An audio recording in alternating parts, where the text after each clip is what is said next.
ನಮಸ್ಕಾರ ಪ್ರತಾಪ್ ಅವರೇ.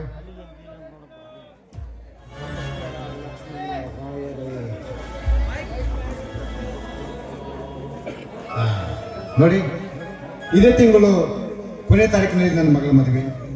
ನೀವು ತಪ್ಪದೇ ಮದುವೆಗೆ ಬಂದು ವಧುವರಿಗೆ ಆಶೀರ್ವಾದ ಮಾಡಬೇಕಾಗಿ ನಮ್ಮಲ್ಲಿ ವಿನಂತಿ.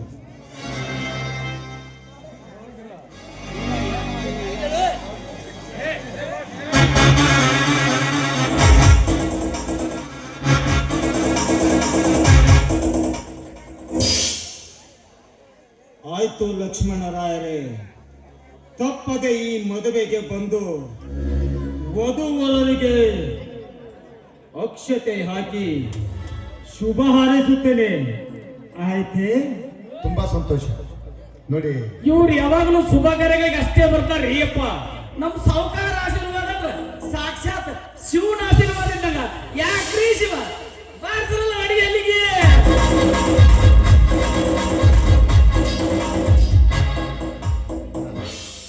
ನೋಡಿ ಪ್ರತಾಪ್ ಅವರೇ, ನೀವು ನಿಜವಾಗ್ಲೂ ತುಂಬಾ ಒಳ್ಳೆಯವರು. ನಾನು ಅಧಿಕಾರದಲ್ಲಿದ್ದಾಗ ನಿಮಗೆ ಕಠಿಣ ಶಿಕ್ಷೆ ವಿಧಿಸಿದೆ, ಅದನ್ನ ನಾ ಮನಸ್ಸಿಗೆ ಹಚ್ಕೊಳ್ದೆ ನಮ್ಮ ಜೊತೆ ಸಹಕರಿಸ್ತಾ ಇದ್ರಲ್ಲ, ನೀವು ತುಂಬಾ ಒಳ್ಳೆಯವರು ಕಂಡ್ರಿ.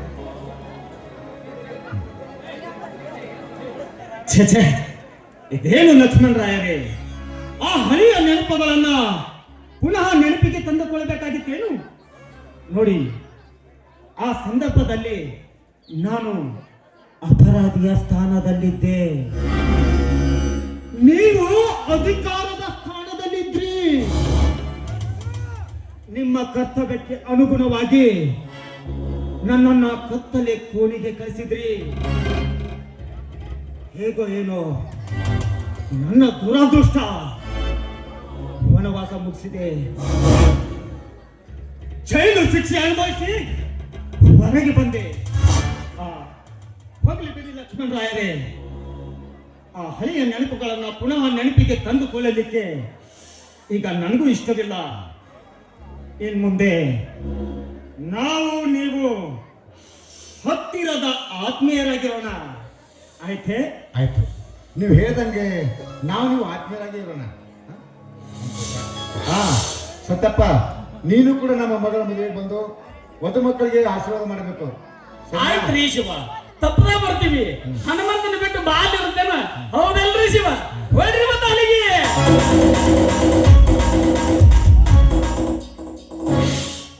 ನಾನು ಇನ್ನೂ ಕೂಡ ಕೆಲಸ ಇದೆ, ನಾನು ಬರ್ತೀನಿ. ಅವಶ್ಯವಾಗಿ ಹೋಗಿ ಬನ್ನಿ. ಸರಿ ಸರಿ.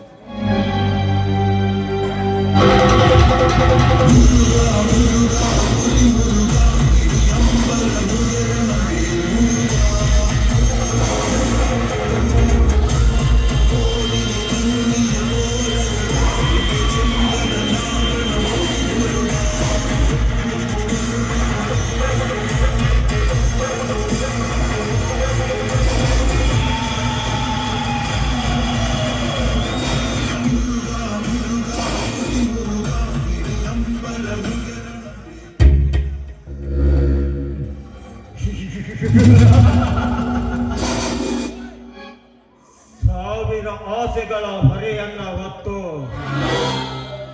ಸುಂದರ ಸಂಸಾರದ ದೋಣಿಯನ್ನು ಹತ್ತಲು ಅವಕಾಶ ತಂದುಕೊಂಡ ಆ ಶಾಂತೇಶನ ಬಾಳಿಗೆ ಹಚ್ಚುವೆ ಮುಳ್ಳಿನ ಬೇನೆಯನ್ನ.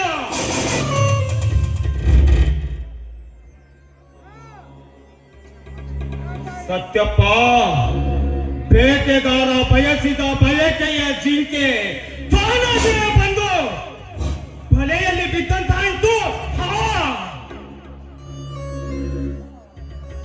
ನಾ ಕಟ್ಟಿದ ಕನಸು ನನಸಾಗಲು ನನಗೆ ಹಿಂದೆ ಕೊನೆಯ ದಿನ ಉಳಿದಿದೆ.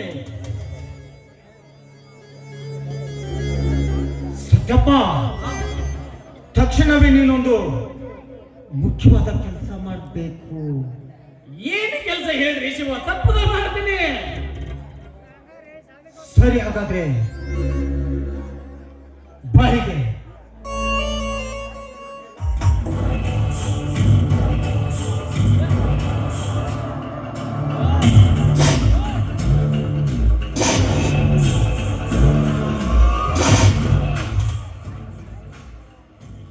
ಯಾಕ್ರಿ ಶಿವ ವಾ ಹೇಳ್ರಿ ಅರ್ಥವಾಯ್ತು ತಾನೇ? ಅರ್ಥ ಆಯ್ತು ಬಿಡ್ರಿ ಸಾಹೇಬ್ರ. ನಿಮಗೆ ಕೆಲಸ ಸತ್ಯವಾಗಲೂ ಸಕ್ಸಸ್ ಆಯ್ತು ಅಂತ ತಿಳ್ಕೊಳ್ರಿ. ನೀವೇನೋ ಚಿಂತೆ ಮಾಡ್ಬೇಡ್ರಿ. ನಾ ಇನ್ನು ನಡೀಲ್ರಿ ಇನ್ನ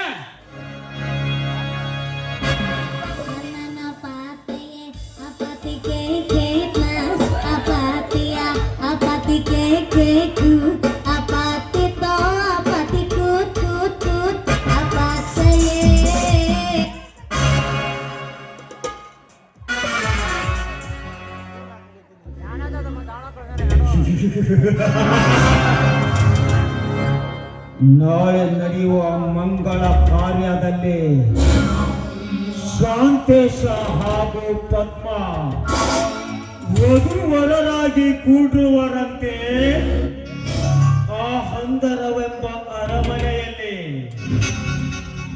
ಅದು ಅವರ ಕಾಲ್ಪನಿಕ ಕನಸು ಮಾತ್ರ. ನನ್ನ ಛಲದಿಂಗಿತವನ್ನು ತೀರಿಸಿಕೊಳ್ಳಲು ಹಿಂದೆ ಲಾಯರ್ ಲಕ್ಷ್ಮಣ ರಾಯನ ಮನೆಗೆ ಹೋಗಿ ವಧುವಾಗಿ ಕುಳಿತುಕೊಂಡು ಆ ಪದ್ಮನ ಶೀಲಕ್ಕೆ ಹಚ್ಚುವೆ. ಹೆಚ್ಚು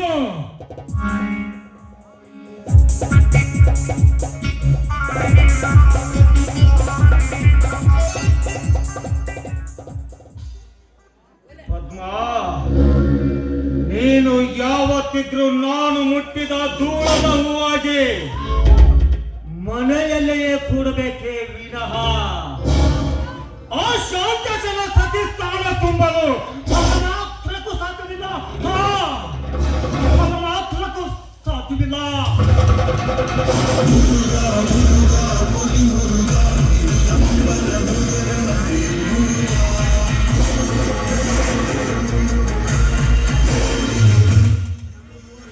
ಲಕ್ಷ್ಮಣರಾಯ,